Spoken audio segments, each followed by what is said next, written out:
Hello and welcome everyone to the Ask Dr. Zaino show, Wednesday night, 8 p.m. We are here every night, and I want to introduce you to the website that you're looking at. You're watching live, chirothoughtleaders.com/ask-dr-Zaino.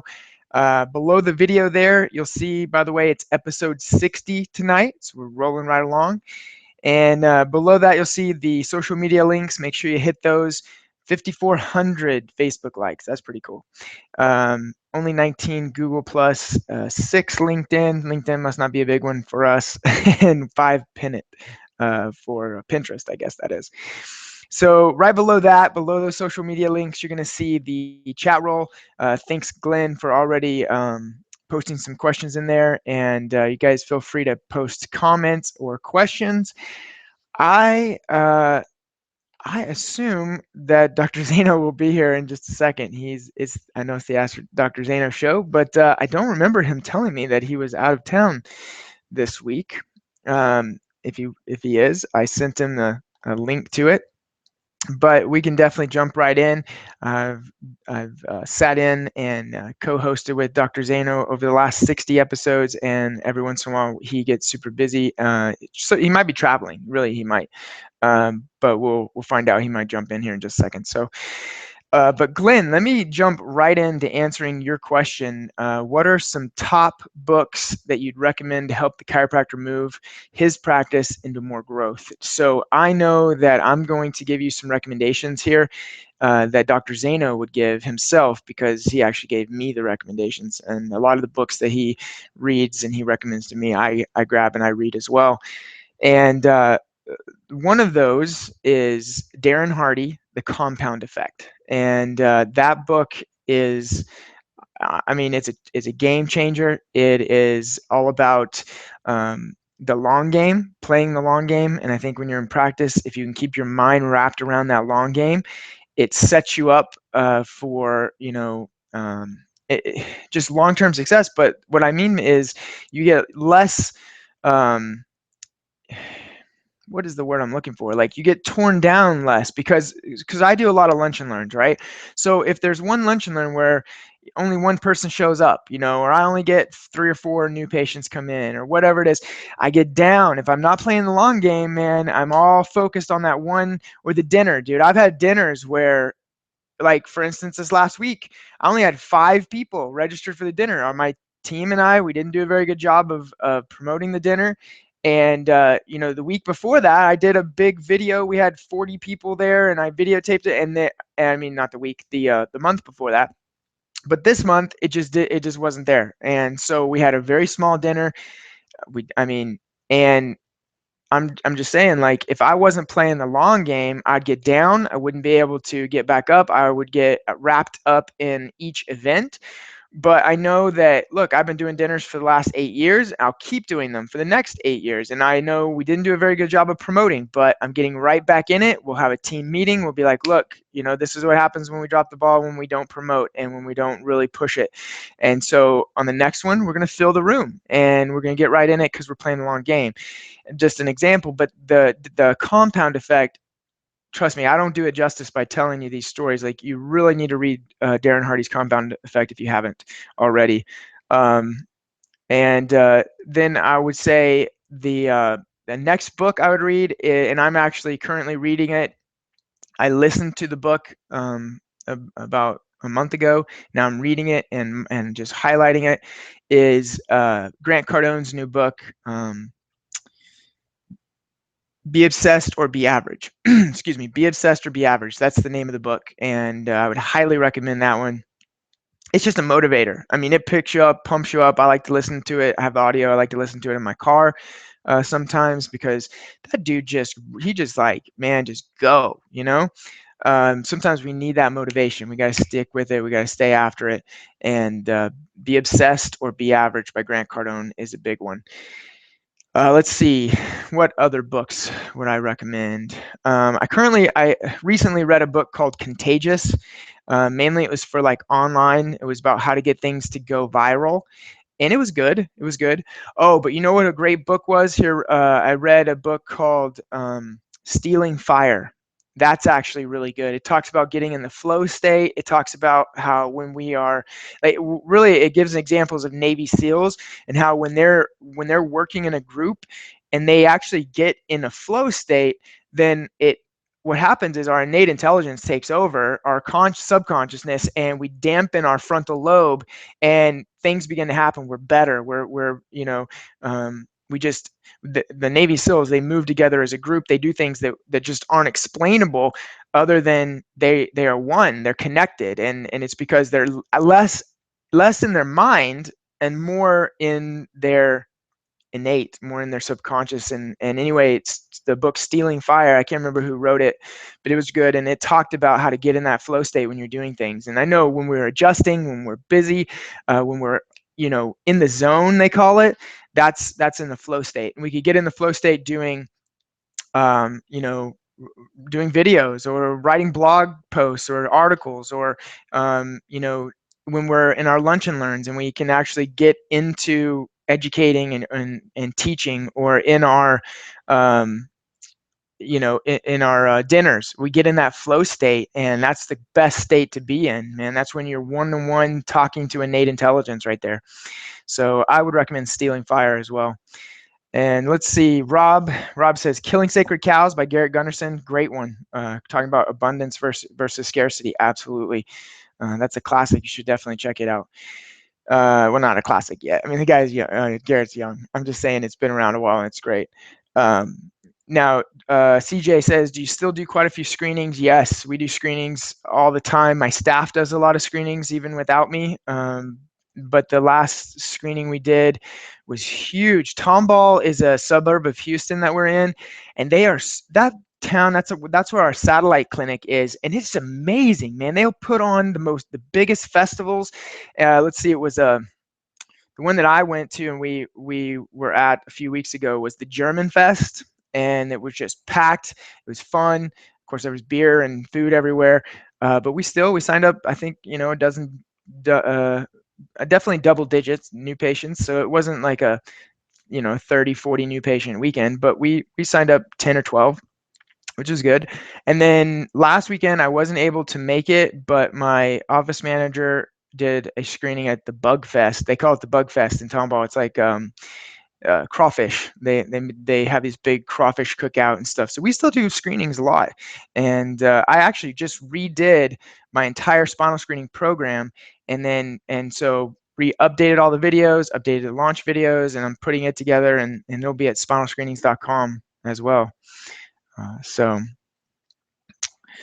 I don't know, Rob, I don't know where Zaino is tonight. Do you? Anyways, those are the good books. I think that let's see, I have all my books over here. The Bible, that's a good one as well. And I'll just, if you guys have questions, man, pop them in there. Look, Zaino answers most of the questions here, but if there's anybody who can answer questions besides, Zaino's very own right-hand people or staff, it's me, because I've been working with him for the last 4 or 5 years. Been to his office hundreds of times. He's my mentor. I would call him a coach, even though, it's not like he doesn't do coaching or management, but anytime we have an issue or problem in our office, that's who I go to. So I've learned a lot from him, and I can definitely help you guys with any questions that you have. And one of the things that I'll share today, so my son Jaden had a checkup, and he, in the Woodlands, he goes every 6 months for a checkup, because I don't know if you guys know, but he had transposition of the great vessels when he was born. He's had to have an open heart surgery to correct that. And one of the things that this does, every time we go for a checkup, it re-ups my self-discipline and my motivation, because I realize, like, I'm teaching my kids, and you guys probably teaching your kids, that you can do anything, that nothing can hold you back. Like, especially if you have, a heart condition, if you have, if you have dyslexia, if you can't, if you have ADHD or whatever it is they call it. Like, if somebody, it doesn't matter what they have, we're teaching them that they can do anything, that they can achieve anything. And every time that I tell them that, or I try to share that with them, I always turn it back on me, and I think, man, if I'm teaching my kid that, I need to be doing that as well, And so today was just a big um, uh, it was just a reminder that we need to all just keep pushing for our dreams, our goals. If it's practice that you want to explode, if it's multiple locations you want to open, if it's products you want to create, like whatever it is, realize you're teaching somebody else they can achieve their dreams. That means you need to do that as well. And especially for me, it hit me at home because I'm a dad, and I'm like, got to be that example, for our kids. And so anyway, the checkup went great. Jaden is doing awesome. In fact, it's chiropractic. I'm telling you, the kid gets adjusted, his nervous system's functioning at 100%, and those pediatric cardiologists are like, we've never seen a kid do so well. We can't believe he has a twin brother, and he's actually bigger than his twin brother, and just in solid health. And the reason why is he doesn't have any interference to his nervous system. Like, sure, whatever it was that caused that defect during birth, maybe it was a genetic predisposition. I had an older brother who died 3 days old from a heart defect. Okay, so I think there is genetic predispositions to some things. Maybe it was toxins. I mean, we got bombarded with toxins everywhere and everything, especially in Houston, Texas. Maybe it was subluxation.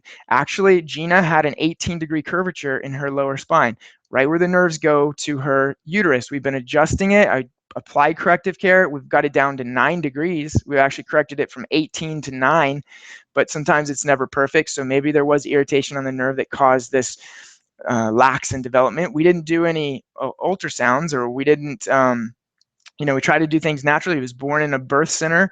And so whatever it is that causes it, I learned from this process that I can't be judgmental, that because I was shocked. I mean, I'm a chiropractor. I mean, I did everything that I thought was right. I adjusted my wife during pregnancy.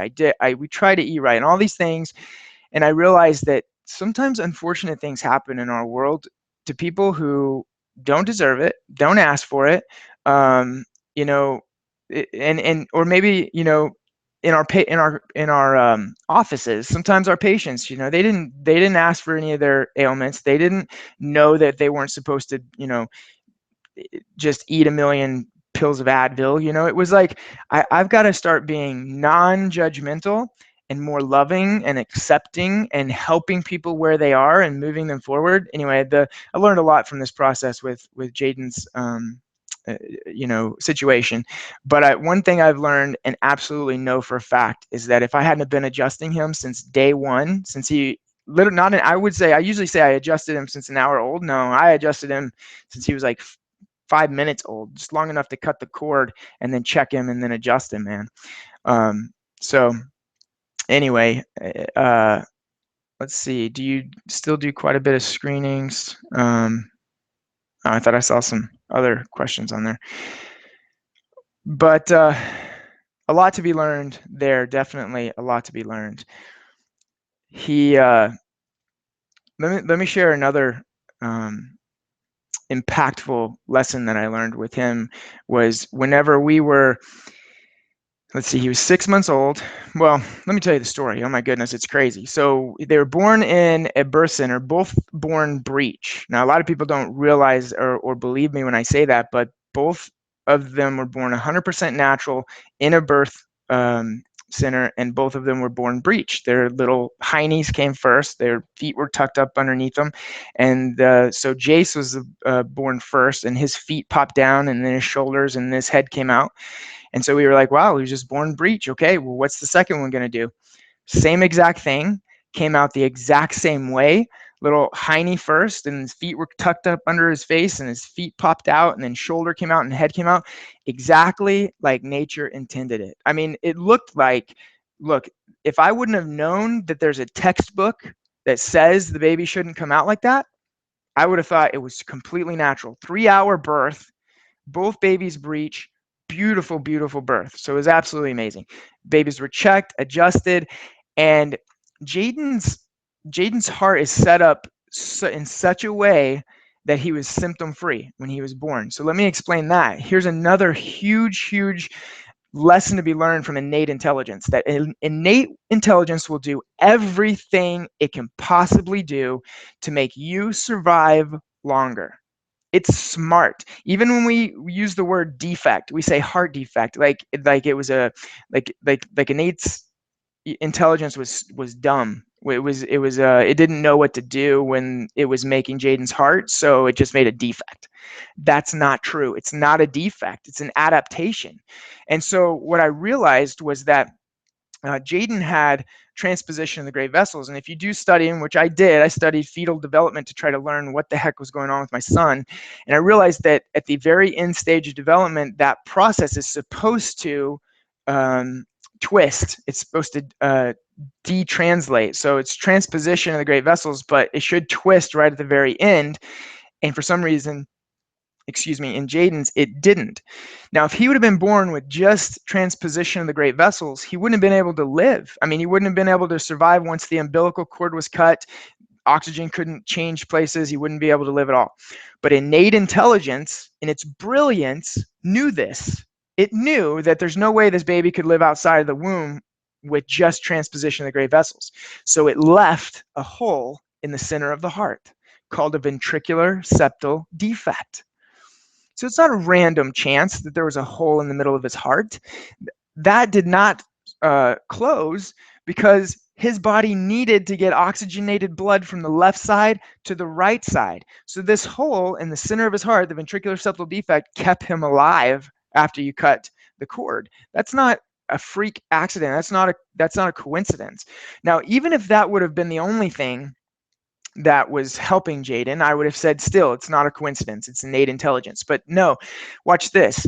If he would have just had transposition of the great vessels and a ventricular septal defect, then there would have been so much pressure from the right side of his body building up. It would have pushed fluid back into his lungs. It would cause fluid on his lungs. He would have drowned in his own fluid very quickly if something wasn't done. So look, innate intelligence knew this. Innate intelligence knew this when Jaden was in the wound. And so what did it do? It caused a third defect called pulmonary stenosis. So a tightening of the pulmonary artery that caused a pressure gradient that actually pushed more oxygenated blood through the ventricular septal defect, getting more oxygenated blood to the rest of his body and protecting his lungs from pressure. And this system, this what quote unquote defect we call it, was so well designed that he was born symptom free. You could not tell the difference between him and his brother. How crazy is that? And because we weren't in the hospital where they run all these tests and they do all these things, I'm glad we weren't. We didn't know it. So we took him home and he lived the first 6 months of his life like any normal baby would. We did the exact same things. He did the exact same things. He ate, drank, slept, cried, just like every other baby until, innate intelligence your body can only adapt until it can adapt no more. Okay, now here's what I mean by that. If you are stranded on an iceberg, okay, you're stranded in the middle of nowhere on an iceberg, your innate intelligence will kick in. What it will do, it will vasoconstrict your extremities and it will push blood and pull blood to your core. We know this. This actually keeps you alive longer. It will do this to the extent that it will cause frostbite. So frostbite doesn't mean that your fingers just get cold. Frostbite means that all the blood is pulled so far deep that there's no blood in your fingers, so that those fingers die from lack of oxygen. And so your fingers actually fall off. But your innate intelligence will do this because it will sacrifice your fingers to keep you alive longer. But what happens if you don't ever get off of that iceberg? You will adapt until you can't adapt anymore, and then limitations of matter, and then you will pass on, right? Dude, no defects, innate intelligence. Yep, that's right. 100%, Mark. It's innate intelligence, it's not a defect. And so your body's adapting, right? And then until it can't adapt anymore. So when Jaden got about 6 months old, as his body grew, that system that had adapted to supply oxygen to his body wasn't set up to adapt anymore, like as much. So he began to move less. He was he would sleep more. He started to develop a little purple color in the back of his nail beds. And so, I got out my stethoscope, which I don't ever use, but I still had it from chiropractic school. And I listened to his heart, and then I listened to Jaden's heart. I definitely heard a difference, heard like a murmur, right? Or whatever they call it. So I called a pediatrician that I had heard of, who was a natural pediatrician, wasn't going to drill me on vaccines, or so they say.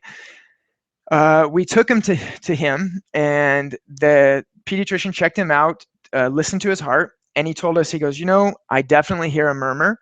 Um, that doesn't mean anything. He goes, I don't know. Um, I've heard them. Sometimes we hear murmurs and they're nothing. Sometimes we hear them and there's something. So I definitely recommend you take him to a pediatric cardiologist. Well, I said that I really didn't want to throw him in the medical system like that. And so I asked if he would help me get an outpatient echo, ultrasound, so we could actually see what was going on in there. And so they wouldn't let me just call the hospital and schedule an echo. So the pediatrician called the hospital in the Woodlands and scheduled me for an echo, an outpatient echo. And so we drive over there, we take Jaden, we go in, and it's like, people are like, wow, nobody ever comes in for an outpatient echo. And they go get the tech, like a student that was learning, and they come in, and the student is doing the ultrasound on Jaden's chest, and she's sitting there and she goes, man, I don't know what I'm looking at. I can't see anything. I have no idea what's going on. I got to go get my boss.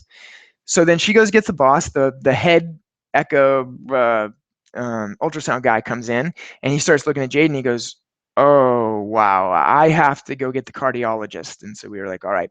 So then they page the cardiologist. Cardiologist comes in. He looks at it and he goes, we got to get you to Children's. We got to get you downtown fast as we possibly can. You got to go by ambulance. We're taking you right now.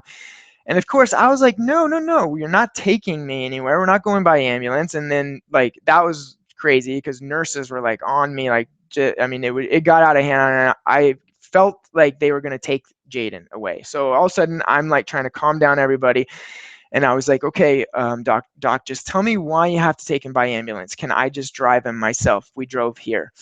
And so the doctor says, he says, because we can't take a chance of him having a cardiac event. And I was like, well, he's been fine for the last 6 months. We drove here. What would make him have a cardiac event? And the doctor said, well, if he gets excited, and if he gets upset, he might have one. And I said, okay, so you don't think he's going to get more upset or excited in an ambulance, blaring sounds with strange people poking him with needles, versus traveling downtown with his own family in his own car seat? And at that point, the doctor was like, okay, like, you finally, somebody had some common sense in here. And so he said, well, let me call ahead. We're going to have a team ready and waiting. So we were like, okay. So we take him down there. We drive straight to the hospital. I went ahead and went. They were going crazy when we first got there. This team was all ready for who knows what they were told. And then they finally calmed down because they were like looking around and they're like, the kid's fine. And we said, I know, he's fine. There's no craziness. There's no emergency. They were like, huh. Okay, so everybody's finally calmed down, and he got put straight into ICU, which isn't that nuts? Like, the kid's fine. I mean, not, you know what I mean? He's like, there's no major problem. He's doing all right. But we carried him, walked right into ICU and put him in a bed in ICU. And then that started a whole barrage of, in my opinion, there are real medical doctors and there are not real. Young, egotistical, just wanting to like scare you and beat you up medical doctors. And so all those young, egotistical guys came in scaring us. We're going to open heart surgery. You got to do this. We're going to cut this and that. Finally, the real medical doctor came in, who was, 10-year veteran, surgery on all kinds of different cases, and dealt with families, dealt with real patients. And he was loving and caring, and he explained what was going on, and he said, look, there's some different options and we can do this. We want to do the absolute best thing for Jaden. We appreciate you guys. And it was night and day. It was like, when you actually care about your patients, it doesn't matter what kind of doctor you are. When you really care and you're really there to help, and you're not there to just cause a ruckus or just, showboat your ego, then patients love you for that. And I learned that that day as well. So great medical doctors, great pediatric surgeons were there. And anyway, ended up having a cath that they opened up. They caused basically a atrial septal defect was what they caused. They went and put a stent in between the atrial wall that helped more oxygenated blood get through, which just helped innate do what it was already doing, which was kind of crazy, right? The doctors were like, well, innate left that hole. I mean, they didn't say this, but innate intelligence left that ventricular septal defect. So they went in with a cath through the groin and put a atrial septal defect in, a man-made atrial septal defect. And so that helped him go until he was about 9 or 10 months old before he actually had to have an open heart surgery. And they reconstructed his heart. And here's the crazy thing, and here's why we have to go back every 6 months for checkups. And I battled this in my head, man. I was a principled chiropractor, and I was like, if innate intelligence did this, why are we jumping in? Why are we having the surgery? And I had to really fight with myself. I had to really meditate. I had to reach out to my mentors and get help with this to understand.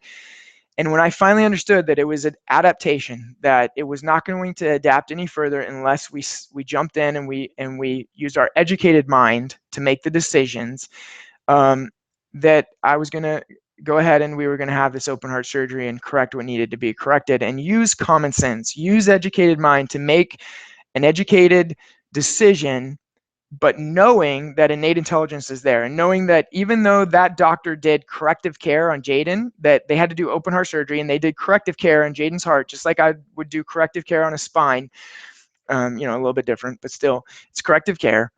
Then he had to staple the sternum back together, put the last stitch in the skin on the Jaden's chest, and then I realized innate intelligence has to take back over. Innate intelligence is the only thing that can grow that sternum back together, that can mend the skin that the surgeon, or the surgical cut that the surgeon made. And that's why I take care of Jaden. That's why I make sure that his power is always on, that there's no interference in his nervous system. And that's why I went through the ICPA course and I got my certification in pediatrics, was mainly to take care of Jaden. I wanted to make sure I knew everything that I could possibly know about adjusting kids. And then guess what? Well, because the universe works like this, when you put that out in the universe, guess what happened? A birth center moved in next door to my office. How crazy is that? So now the birth center and us, that's where my twins were born, right next to my office. I worked up until my wife told me I couldn't work anymore. So I would go adjust patients, and then I would go down and see my wife when she was in labor in the birth center. And then I'd like help her through some contraction. I'd be like, babe, we got another patient, I'll be back. And I would go treat and adjust patients. And then I would go back to the birth center, and because we were right by each other. And then finally I said, babe, I think we have another round of new patients. They've been stacking up. And my wife goes, you're not leaving. So I was like, oh, okay, all right. So I called in there. I'm like, tell him I'm not coming back to adjust anymore. So she's a trooper. But I'm just saying, like, the universe brought a birth center next to me after I got certified in pediatrics. And then what happened? And then so our office is full of pregnancy patients, kids. I had my own office with a nice desk and everything. And I was like, you know what? All I do is sit here at this desk and do nothing, or play, or mess on the computer or work on the computer. And I said, we're making my office a kid's room. And so we totally renovated my office, put toys in there, put a zebra table in there for kids. And now we have a practice full of kids and pregnant women. And I have OBGYNs that send us patients for their moms and things to be taken care of through pregnancy. So just, listen to that innate intelligence. It knows what it's doing. Listen to God, the universe. He knows what he's doing. And we're all here for a reason. There's a reason why I'm sharing this story with you. There's a reason why you're listening right now. And we all got on the Ask Dr. Zaino show without Dr. Zaino. And there's a reason, because this story needed to be told. So it was, and I truly believe that's the truth. And guys, I thank you all for being on here and hanging out with me for this 30 minutes in this episode. And I guarantee you next weekend, next Wednesday, I'm sure Dr. Zaino will be back in full force and we'll answer all your questions. In the meantime, if you need anything, send us an email. My personal email is drtabor@live.com. And you can find me on Facebook as well. We have a Chiro Thought Leaders page on Facebook. And just keep killing it, guys. Keep going out there and sharing the message and the power of chiropractic. So thanks. Have a nice night, and we will catch you on the next episode.